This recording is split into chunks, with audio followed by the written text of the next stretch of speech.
Good morning all of you.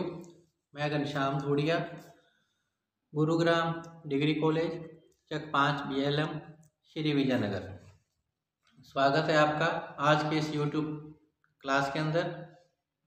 आज हम BA first year first semester history के अंतर्गत आज का जो हमारा टॉपिक रहेगा वह है बौद्ध धर्म। आज हम बौद्ध धर्म के बारे में जानकारी प्राप्त करेंगे। बौद्ध धर्म के संस्थापक महात्मा बुद्ध माने जाते हैं। बौद्ध धर्म के संस्थापक जो है महात्मा बुद्ध माने जाते हैं। महात्मा बुद्ध को विष्णु का 9वां अवतार समझा जाता है। इनके बचपन का जो नाम था सिद्धार्थ था। महात्मा बुद्ध के बचपन का नाम सिद्धार्थ था। इनकी जो उपाधि है वो शाक्य सिंह, शाक्य मुनि, एशिया का ज्योतिपुंज, महावेद, सर्वसिद्ध तथागत आदि हैं। इनका जन्म 563 ईसा पूर्व में हुआ था। इनका जन्म 563 ईसा पूर्व में हुआ था। इनके पिता का जो नाम था शुद्धोधन था। पिता का नाम शुद्धोधन था।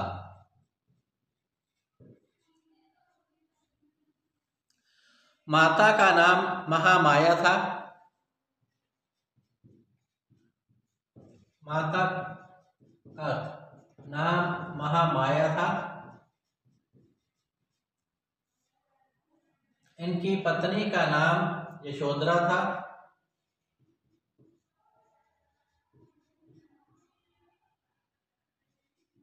बेटे का नाम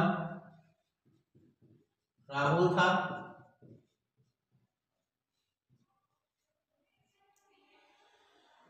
इनकी माता महामाया जो कि कोलिया गणराज्य की थी, इनका महाविनिष्क्रमण अर्थात गृह त्याग 29 वर्ष की अवस्था में हुआ था। इनका गृह त्याग 29 वर्ष की आयु में हुआ था। ज्ञान की प्राप्ति ने 35 वर्ष की आयु में,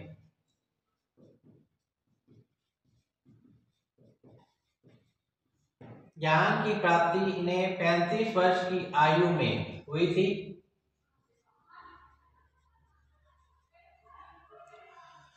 ज्ञान की प्राप्ति 35 वर्ष की आयु में निरंजना नदी के तट पर उरुवेला स्थान में हुई थी। धर्म चक्र प्रवर्तन सारनाथ में था। इन्होंने जो उपदेश दिए थे वह मगधी भाषा में थे। इन्होंने जो उपदेश दिए वह मगधी भाषा में थे।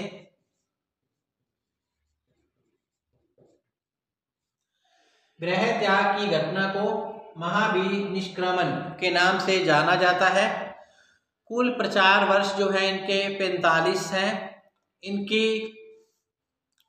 माता का देहांत इनके बचपन में छोटी अवस्था में ही हो गया था। इसीलिए इनका पालन पोषण इनकी माता महामौसी गौतमी ने किया था। इनका पालन पोषण इनकी मौसी गौतमी ने किया था। गोत्र है जो गौतम है। इनकी राशि जो है वृष है। अंतिम वर्षावास वैशाली के बेलूग्राम बिहार में था। प्रथम वर्षावास सारनाथ में किया गया था। बुद्ध के जीवन में वैशाख पूर्णिमा का विशेष महत्व माना गया है। इसके अलावा रिक्त सिंहासन हीनयान महापरंपरा के अनुसार महात्मा बुद्ध को शिल्प में प्रतीक स्वरूप एक खाली सिंहासन के रूप में दिखाया गया है। महापरंपरा के अनुसार युद्ध चक्रवर्ती के रूप में सिंहासन छत्र एवं चवर के साथ विराजमान है तथा एक योगी के रूप में पद्मासन में ये बैठे हुए हैं। महात्मा बुद्ध कपिलवस्तु के शाक्य गणराज्य से थे। महात्मा बुद्ध कपिलवस्तु के शाक्य गणराज्य से थे। कपिलवस्तु को पहले नेपाल की सीमा पर स्थित तिलोरा कोट समझा जाता था। महात्मा बुद्ध का जो जन्म है वह वैशाख मास के पुष्प नक्षत्र के अंतर्गत 563 ईसा पूर्व हुआ था। उसकी मां ने स्वप्न में देखा था कि उनके गर्भ में एक श्वेत गज ने प्रवेश किया है। इसी प्रकार बौद्ध कला में गज बुद्ध के गर्भस्थ होने का, जबकि कमल बुद्ध के जन्म का प्रतीक माना जाता है। महामाया अपने नेहर देवदह जा रही थी। वहीं पर लुम्बिनी के आम्रकुंज में शाल वृक्ष के नीचे महात्मा बुद्ध का जन्म हुआ था। तो इस प्रकार महात्मा बुद्ध का जो जन्म है वैशाख मास के पुष्प नक्षत्र के अंतर्गत 563 ईसा पूर्व के आसपास माना जाता है। महात्मा बुद्ध के जन्म के 7 दिन बाद ही इनकी माता का देहांत हो जाता है और इनका पालन पोषण गौतमी के द्वारा, जो इनकी मौसी थी और भी माता भी थी, इनके द्वारा किया जाता है। गौतमी जो थी वह शुद्धोधन की दूसरी पत्नी थी।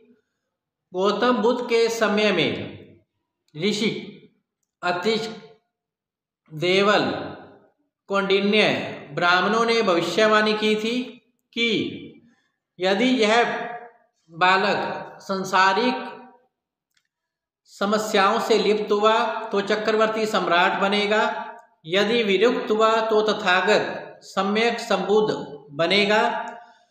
पिता जो थे सिद्धार्थ को संसारिक माया जाल में रखना चाहते थे। यही कारण है कि उन्होंने बड़े आनंद पूर्वक उनको महलों के अंदर रखा गया। 3 ऋतुओं के लिए अलग अलग प्रासाद बनाए गए थे। कुल मिलाकर प्रथम प्रयास यही था कि सिद्धार्थ संसारिक दुखों का दर्शन न कर पाए। सिद्धार्थ जो कि अल्पायु में ही चिंतनशील थे, वे जम्बू वृक्ष के नीचे प्राय ध्यान मगन बैठे रहते थे। मंजीव निकाय इसमें ज्ञात होता है कि एक बार सिद्धार्थ सारथी जो था छंदक के साथ नगर भ्रमण के लिए निकले थे और मार्ग में उन्होंने 4 दृश्य देखे। सबसे पहले इन्होंने देखा एक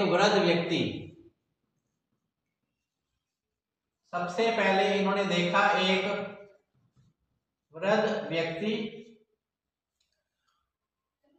महात्मा बुद्ध अर्थात सिद्धार्थ ने नगर भ्रमण के समय सबसे पहले एक वृद्ध व्यक्ति देखा। इसके बाद दूसरे नंबर पर देखा एक व्याधिग्रस्त व्यक्ति।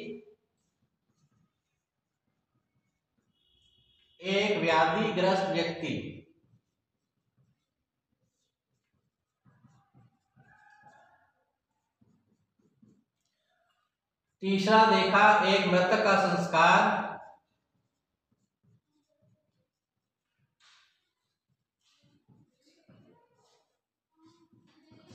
चौथा दृश्य जो इन्होंने देखा एक प्रसन्न सन्यासी का।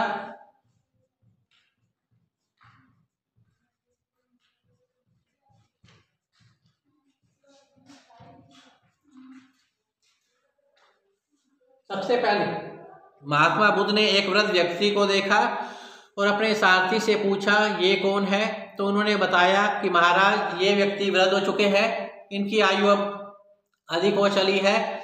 तो महात्मा बुद्ध के पूछने पर क्या मैं भी एक दिन वृद्ध हो जाऊंगा? तब उसके सारथी ने बताया, हाँ जी महाराज, आप भी एक दिन वृद्ध अवस्था को प्राप्त होंगे। इसी प्रकार दूसरी दृश्य के अंतर्गत सिद्धार्थ ने एक व्याधिग्रस्त व्यक्ति को देखा, अर्थात रुग्ण अवस्था में था, उस व्यक्ति को कोढ़ था। तो महात्मा बुद्ध ने पूछा कि क्या मुझे भी रोग हो सकता है? तो सारथी ने बताया कि हाँ जी महाराज, शरीर के साथ रोग जुड़े हुए हैं, तो आप भी रुग्ण हो सकते हैं। इसी प्रकार तीसरी अवस्था के अंतर्गत इन्होंने एक मृतक का संस्कार देखा और सारथी ने इसका उत्तर बताया कि महाराज, अपनी निश्चित आयु पूरी करने के बाद व्यक्ति अपना शरीर त्याग देता है और मृतक अवस्था में प्राप्त होता है। इसे या तो जला दिया जाता है या फिर दफना दिया जाता है। तो महात्मा बुद्ध के पूछने पर कि क्या मैं भी एक दिन मृतक अवस्था को प्राप्त होऊंगा? तो सारथी ने कहा, जी महाराज, आप भी मृतक अवस्था को प्राप्त होंगे जब आपकी आयु पूरी हो जाएगी। चौथा दृश्य, उन्होंने एक प्रसन्न सन्यासी को देखा। तो सारथी के पूछने पर बताया कि ये सन्यासी है जो संसारिक माया मोह जाल से परे है। तो महात्मा बुद्ध को इन चारों दृश्य देखकर सन्यासी का जीवन सबसे अच्छा लगा, जो संसारिक माया मोह से परे था। इसीलिए महात्मा बुद्ध ने 29 वर्ष की आयु में गृह त्याग कर दिया। तो गृह त्याग की जो घटना है वह महापरिनिष्क्रमण के नाम से जानी जाती है। और फिर 35 वर्ष की आयु में इन्हें ज्ञान की प्राप्ति हुई। 35 वर्ष की आयु में इन्हें ज्ञान प्राप्त हुआ, जो कि निरंजना नदी के तट पर स्थित उरुवेला में हुआ था। तो आइए अब हम देखते हैं महात्मा बुद्ध का प्रारंभिक जीवन जानने के बाद अब हम देखते हैं महात्मा बुद्ध के द्वारा जो उपदेश दिए गए। तो आइए अब हम देखते हैं महात्मा बुद्ध के प्रमुख उपदेश और शिक्षाएं क्या थी। महात्मा बुद्ध ने 45 साल तक जन साधारण की भाषा मगधी में उपदेश दिए थे। इनके प्रमुख शिक्षाएं इस प्रकार से हैं। नंबर 1 है 4 आर्य सत्य। नंबर 1 है 4 आर्य सत्य। इसके अंतर्गत पहला जो है वह है दुख। पहला है दुख। नंबर 2 पर है दुख समुदाय।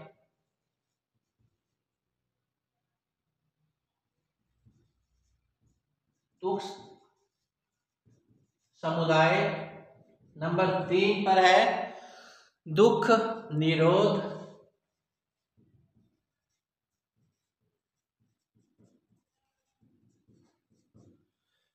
चार नंबर पर है दुख निरोध मार्ग।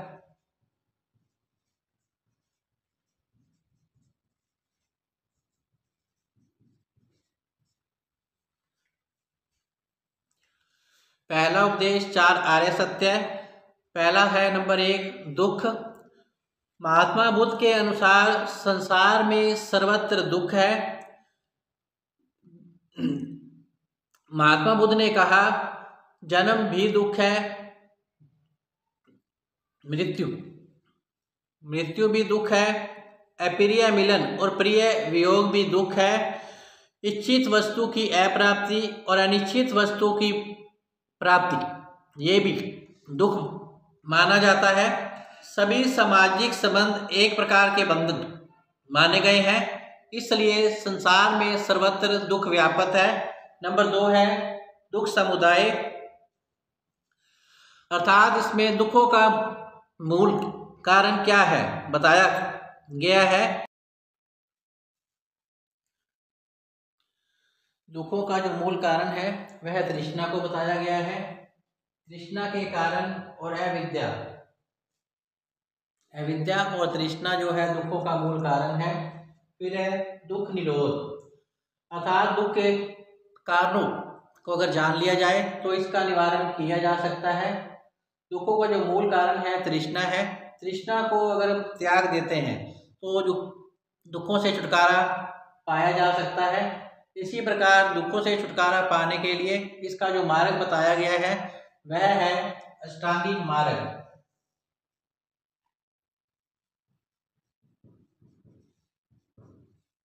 अष्टांगिक मार्ग महात्मा बुद्ध के द्वारा दिया गया है। दुखों से छुटकारा पाने के लिए महात्मा बुद्ध ने अष्टांगिक मार्ग के बारे में जानकारी दी। तो इसमें पहला है सम्यक दृष्टि, नंबर 2 है सम्यक संकल्प, नंबर 3 है सम्यक वाणी, नंबर 4 है सम्यक कर्मांत, नंबर 5 सम्यक आजीव, नंबर 6 सम्यक व्यायाम, 7 नंबर है सम्यक स्मृति और 8 नंबर सम्यक समाधि। तो अष्टांगिक मार्ग अपनाया गया है महात्मा बुद्ध के अनुसार। अष्टांगिक मार्ग को भिक्षुओं के कल्याण मित्र भी कहा गया है। महात्मा बुद्ध के अनुसार मनुष्य का जीवन का जो लक्ष्य है वो है निर्वाण अर्थात मोक्ष प्राप्ति समझा गया है। निर्वाण का अर्थ है दीपक का बुझ जाना अर्थात जीवन मरण के बंधन से मुक्त हो जाना। यह निर्वाण इसी जन्म में प्राप्त हो सकता है, परंतु महापरिनिर्वाण अर्थात मृत्यु के बाद ये संभव है। नेक्स्ट है महात्मा बुद्ध ने 10 शील के अनुशील को नैतिक जीवन का आधार बताया। जिस प्रकार दुख समुदाय का जो कारण है जन्म है, उसी प्रकार जन्म का जो कारण अज्ञानता माना गया है। इस अज्ञानी रूपी चक्र को प्रतीत्यय समुत्पाद कहा गया है। प्रतीत्यय समुत्पाद महात्मा बुद्ध के उपदेशों का सार है, सभी शिक्षाओं का आधार स्तंभ माना गया है। प्रतीत्यय समुत्पाद का शाब्दिक अर्थ है प्रतीत्यय अर्थात किसी वस्तु के होने पर, समुत्पाद का अर्थ है किसी अन्य वस्तु की उत्पत्ति। प्रतीत्यय समुत्पाद के 12 क्रम है जिसे द्वादश निदान कहा गया है। इसी प्रकार प्रतीत्यय समुत्पाद में ही अन्य सिद्धांत जैसे क्षण भंगवाद, निरात्मवाद आदि समाहित है। महात्मा बुद्ध का जो धर्म है वह मूलतः अनिश्वरवादी है। महात्मा बुद्ध का जो धर्म है अनिश्वरवादी है।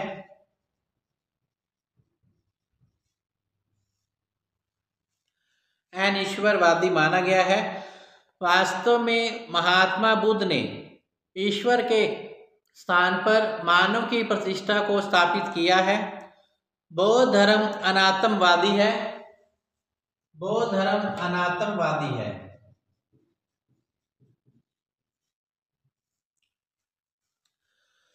जिसमें आत्मा की परिकल्पना नहीं की गई है। यह पुनर्जन्म में विश्वास करता है।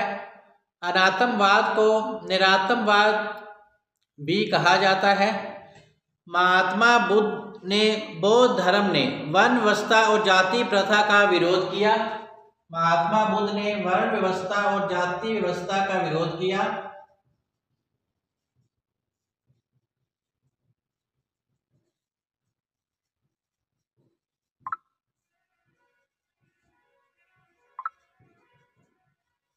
महात्मा बुद्ध ने वर्ण व्यवस्था और जाति व्यवस्था का विरोध किया था। इसके अलावा इन्होंने सामाजिक समानता पर बल दिया।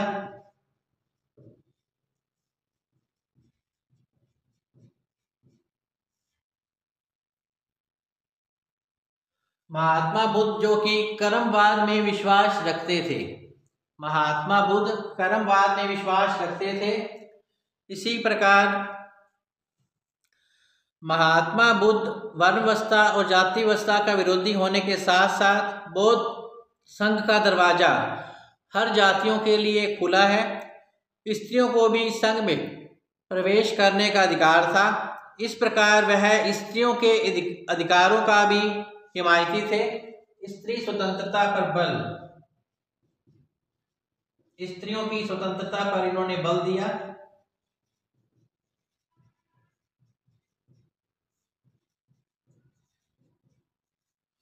बौद्ध धर्म का अंतिम जो लक्ष्य है वह निर्वाण की प्राप्ति है।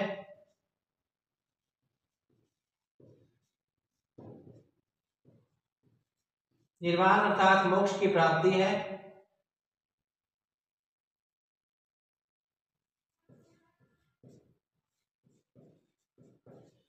निर्वाण प्राप्त होने पर मनुष्य जन्म मरण के बंधन से मुक्त हो जाता है। इसी प्रकार संघ की सभा में प्रस्ताव नति का पाठ होता है। संघ में प्रविष्ट होने को उपसंपदा भी कहा जाता है। बौद्ध के लिए महीने के 4 दिन अमावस्या, पूर्णिमा को 2 चतुर्थी दिवस उपवास के दिन होते हैं। बौद्धों का सबसे पवित्र और महत्वपूर्ण जो त्यौहार है वैशाख पूर्णिमा माना जाता है, जिसे बुद्ध पूर्णिमा के नाम से भी जाना जाता है। बौद्ध धर्म में बुद्ध पूर्णिमा के दिन इसलिए महत्व है क्योंकि इसी दिन महात्मा बुद्ध का जन्म हुआ था, ज्ञान की प्राप्ति हुई थी और महानिर्वाण प्राप्त हुआ था। महात्मा बुद्ध से जुड़े हुए 8 स्थान जो हैं, पहला है लुम्बिनी, गया, सारनाथ, कुशीनारा, श्रीवास्ती, संकास्य, राजगृह, वैशाली। ये 8 स्थान हैं जिसे अष्ट महास्थान के नाम से जाना जाता है। इसी प्रकार महात्मा बुद्ध के जीवन से संबंधित 4 बौद्ध संगीतियों का आयोजन हो चुका है। पहली बौद्ध संगीति अजातशत्रु के समय में राजगृह में हुई थी। दूसरी बौद्ध संगीति का आयोजन जो कि प्रथम अजातशत्रु के समय, दूसरी बौद्ध संगीति जो थी कालाशोक के समय वैशाली में हुई थी। तीसरी बौद्ध संगीति का आयोजन मौर्य सम्राट अशोक के समय पाटलिपुत्र में हुआ था। तीसरी बौद्ध संगीति का आयोजन कनिष्क के समय कश्मीर के कुंडलवन नामक स्थान पर इसका आयोजन किया गया था। प्रथम बौद्ध संगीति जो कि अजातशत्रु के समय राजगृह में, द्वितीय बौद्ध संगीति जो कि वैशाली में की गई थी कालाशोक के समय में, जो कि शिशुनाग वंश से था। इसी प्रकार तृतीय सम्राट अशोक के समय पाटलिपुत्र में। चौथी बौद्ध संगीति कनिष्क प्रथम के समय कश्मीर के कुंडलवन नामक स्थान पर की गई थी। तो आइए अब हम देखते हैं महात्मा बुद्ध के जीवन से संबंधित बौद्ध धर्म के प्रति, महात्मा बुद्ध के जीवन से संबंधित बौद्ध धर्म के प्रति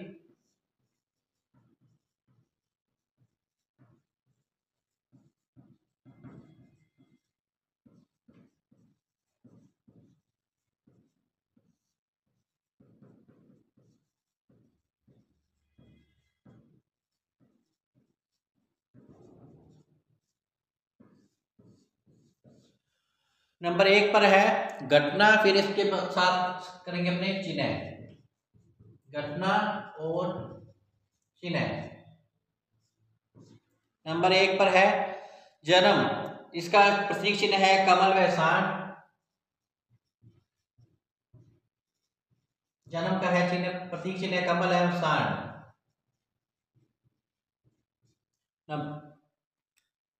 नंबर 2 पर है गृह त्याग, अर्थात इसका प्रतीक चिन्ह है घोड़ा।